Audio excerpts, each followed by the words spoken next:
আজ 15ই মে। ঘড়িতে এখন সকাল 5টা। সূর্য এখনও ঠিকমতো ওঠেনি, চারিদিকটা এখনও অন্ধকার। আমরা শুরু করে দিলাম আমাদের রোমাঞ্চকর যাত্রা পেঞ্চ টাইগার রিজার্ভের মহারাষ্ট্র অংশের অন্যতম জনপ্রিয় সাফারি জোন খুরসাপাড়ের উদ্দেশ্যে। আমাদের থাকার জায়গা ছিল টুরিয়া গ্রামে মোগলিসডেন রিসর্টে, যেখান থেকে এই খুরসাপাড় গেটের দূরত্ব মাত্র 10 কিলোমিটার। গাড়ি এবং টিকিট এ সব কিছুরই ব্যবস্থা করেছে নাজিমদা। তার দেওয়া গাড়িতেই আমরা রওনা দিলাম আমাদের হোটেল থেকে। গেটের সামনে পৌঁছে গেলাম। মহারাষ্ট্র সরকারের নিয়ম অনুযায়ী আমাদের ফোনগুলি জমা রাখা হলো এবং সেগুলি একটা বক্সের মধ্যে ভরে গাড়িতেই রইল, কিন্তু তার চাবি নিয়ে নিল ওই অফিস। আমরা শুরু করছি গেট দিয়ে ঢুকে জঙ্গলের আজকের সাফারি, যেখানে আমাদের আজকের গাইড হলেন সবার পরিচিত সমীর ভাই। সমীর আমাদেরকে জানাচ্ছেন এই জোনে 2জন ডমিনেন্ট পুরুষ বাঘ আছে, T53, যাকে সবাই রাজা নামে চেনে, এবং বান্দ্রা। এছাড়াও বারাস, দুর্গা, বিন্দু, এফ মার্ক এবং B2 নামের টাইগ্রেসদের দেখাও মেলে এখানে, যার মধ্যে B2 এর 4টে বাচ্চাও আছে। আর চাইপাত্তি নামের সামনে একটা জোন আছে, সেই জায়গাটাতে B2 এবং বিন্দুর মধ্যে টেরিটোরিয়াল লড়াই মাঝে মধ্যেই দেখা যায়। আমরা এগিয়ে চললাম সেই বাঘেদের খোঁজে। আগের দিন রুখার জোনে বাজিরাওয়ের দেখা না পেলেও আজ আমরা আশা নিয়ে এসেছি অন্তত B2 কিংবা বিন্দুকে এক ঝলক দেখতে পাবই পাবো। হঠাৎ ঝোপের ধারে আমরা লক্ষ্য করলাম কিছু একটা নড়ছে। অবশেষে দেখা পেলাম বিন্দু। সে একটি বন্য শূকরকে মেরে খাচ্ছে। কিছুক্ষণ পরে সে উঠে আমাদের দিকে একবার তাকালো, আবার বসে পড়ল। কিছুক্ষণ পর আমরা আবার দেখলাম যে সে একটু উঠে এলো এবং হাঁটতে শুরু করলো। তখন আমরা তার কিছু দুর্দান্ত ছবি তুললাম। তারপর সে আবার ওই ঝোপের মধ্যে গিয়ে শুয়ে পড়ল। তখন আর তার দেখা পাওয়া গেল না। এরপর আমরা এগিয়ে চললাম অন্য বাঘেদের খোঁজে। যাওয়ার পথে রাস্তায় দেখতে পেলাম একটা সম্বর হরিণকে। সে গাছের নতুন পাতা খাচ্ছিল, পাগুলো উপরে তুলে দিয়ে কি সুন্দর গাছের পাতাগুলো খাচ্ছে। এই ধরনের হার্বিভোররা জঙ্গলের ইকোসিস্টেমকে খুব ভালোভাবে ব্যালেন্স রাখে। আরও একটু এগোতেই আমাদের নজর কাটল হনুমান লাঙ্গুর। তারা নিজেদের মতো গাছের এদিক থেকে ওদিক করছে। কিছু কিউট ছবিও পেলাম তাদের বাচ্চাদের। তবে একটা ব্যাপার হলো, এদের মধ্যে একজন কিন্তু সর্বক্ষণ পাহারা দেয়। যদি কোনো শিকারী প্রাণী আসে তবে বাকিদেরকে সতর্ক করতে পারে যেন সে। সেখানে কিছুক্ষণ অপেক্ষা করার পরও কোনো অ্যালার্ম কল আমরা শুনতে পেলাম না, মানে বুঝতে পারছি এখানে কোনো বাঘ নেই। আমরা এগিয়ে চললাম।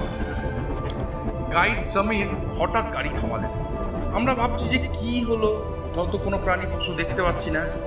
সমীর দেখাচ্ছে একটা ইন্ডিয়ান স্কুপ আউল। কি দারুণ তার কেমোফ্লেজ করে বসে থাকার ঢং। চোখে না পড়লে বোঝার তো কোনো উপায় নেই, এর জন্য লাগে অনেক প্র্যাকটিস। আরও কিছু দূর এগিয়ে আমরা দেখতে পেলাম ইন্ডিয়ান থিকনি। সে ঝোপের মধ্যে কি সুন্দরভাবে ডিমে তা দিচ্ছে। তারপর চোখে পড়ল ইন্ডিয়ান নাইট জার। সেও ডালের সাথে এমনভাবে মিলে গেছে যে কি বলবো। মানে বাইরের জগতে যদি ঘুরতে আমরা না বেরোই, জঙ্গলে না যাই, তো এই প্রকৃতির যে সৌন্দর্য তা আমরা কোনোভাবেই বুঝতে পারবো না। এরপর আমরা ওই খুরসাপাড় জোনের একটা পার্কের সামনে গিয়ে ব্রেকফাস্ট করতে লাগলাম। সেখানে আমি যখন ঘুরে দেখলাম, যেটা আপনাদেরকে এই ভিডিও স্ক্রিনে দেখাচ্ছি,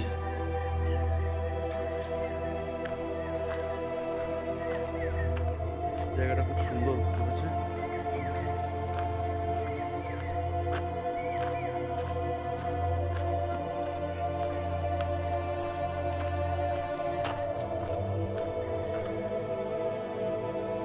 প্রচুর পাখির ডিটেলসও সেখানে দেওয়া রয়েছে।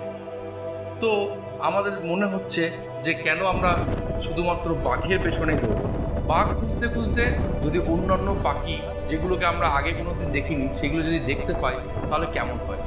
আমরা গাইড সমীরকে জানালাম আমরা জঙ্গলে যাওয়ার পথে যা কিছুই পাবো সব কিছুকেই দেখবো, সব কিছুকেই ক্যাপচার করবো। তো সে সহমত দিল। কিছু দূর এগিয়ে যেতেই আমরা একটা ডাক শুনতে পেলাম।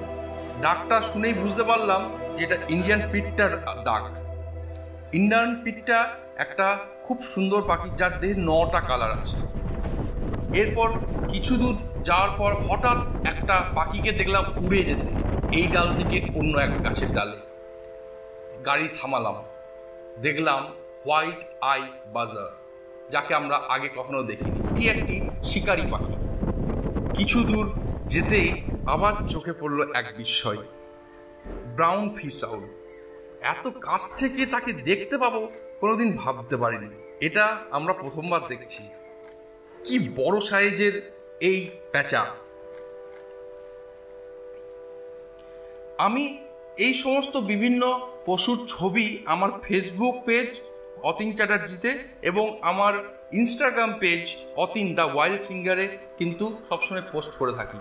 সেই ছবিগুলো দেখতে চাইলে আপনারা আমার এই পেজগুলোতে গিয়ে দেখতে পারেন। এরপর চোখে পড়ল এক বিশাল পুরুষ চিতল হরিণ। তাকে দেখলাম সে ঘাস খাচ্ছে নীরবভাবে। আমরা একটু অপেক্ষা করলাম এবং বুঝতে পারলাম সে যখন নিরাপদে ঘাস খাচ্ছে তার মানে এর আশেপাশে বাঘ নেই, তাই কোনো অ্যালার্ম কলও নেই। তারপর আমরা এগিয়ে গেলাম একটা লেকের ধারে।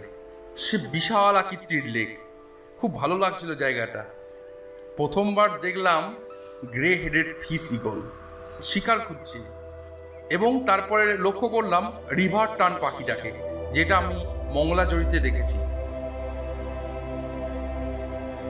তখনই খবর পেলাম B2কে নাকি দেখা গেছে একটা পুকুরে বাচ্চাদেরকে নিয়ে স্নান করতে, এবং পৌঁছে যেটা দেখলাম সেটা সত্যি কথা কখনো ভুলতে পারবো না। এতগুলো বাঘ একসাথে, ওফ! সব থেকে বড় ব্যাপারটা হচ্ছে আপনারা স্ক্রিনে দেখতে পাচ্ছেন এই ফুটেজটা, কি সুন্দর বাচ্চারা তার মায়ের সামনে বসে খেলা করছে জলের মধ্যে এবং মা তাদেরকে গাইড করছে। যদিও আমার তো ওয়াইড অ্যাঙ্গেল লেন্স ছিল না, তাই অন্য একজনের গোপ্রো ফুটেজ থেকে আমি এই ভিডিওটি পেয়েছি, এটা আমার তোলা নয়। তবে আমরা ভালোভাবে লক্ষ্য করলাম এই সুন্দর দৃশ্যটাকে এবং আপনাদের সাথে তুলে ধরলাম। একটা সাফারিতে এত কিছু দেখা পাওয়া যাবে সেটা সত্যি আমরা ভাবতে পারিনি। আমরা সত্যি ভাগ্যবান। এক অভাবনীয় আনন্দের অনুভূতি নিয়ে ফিরে এলাম সাফারি থেকে। একটা কথা বলে রাখি, এই সাফারি জোনে কিন্তু প্লাস্টিক ওয়াটার বোতল নিয়ে যাওয়া অ্যালাউ নয়। আমরা যখন গেটের সামনে ঢুকছিলাম তখনই আমাদেরকে কাচের বোতলে জল ভরে দিয়েছিল, পুরো প্যাক করে, খুব সুন্দর এবং জলটাও খুব ভালো। আজকের এপিসোড এখানেই শেষ করছি। সামনে আরও চমক আছে, সত্যি বলছি আরও অনেক চমক আছে। একটা খুবই সুন্দর জোন পেঞ্চ টাইগার রিজার্ভে, সেটা হলো সিলারি জোন, যেখানে আমরা পরবর্তী সাফারির জন্য যাচ্ছি। বাঘ তো অনেক দেখলাম, এবার মনে হচ্ছিল যদি একটু চিতাবাঘকে দেখতে পাই, মানে ওই লেপার্ড, তাহলে কিন্তু সোনাই সোহাগা। আশা করছি আপনাদেরকে সেই অভিজ্ঞতা শেয়ার করে দেখাতে পারবো। দেখতে থাকুন এবং সাবস্ক্রাইব করুন আমার এই চ্যানেল। ভিডিওটিকে লাইক করুন এবং শেয়ার করুন অন্যদের সাথে। বাংলায় এই সুন্দরভাবে ভয়েস ওভার দিয়ে এই ভিডিওটি তৈরি করেছি এবং এত ফুটেজ তুলে নিয়ে এসে আপনাদের সামনে তুলে ধরছি। তো প্রচুর পরিশ্রম আছে এর পেছনে। যদি আপনাদের ভালো লাগে তাহলে আমার ভালো লাগবে সত্যি এরকম ভিডিও বানাতে। কমেন্ট করে জানান আপনাদের কেমন লাগলো। আপনাদের সাপোর্ট আমাদের আগামী রোমাঞ্চের পথ দেখায়। ধন্যবাদ, সঙ্গে থাকুন।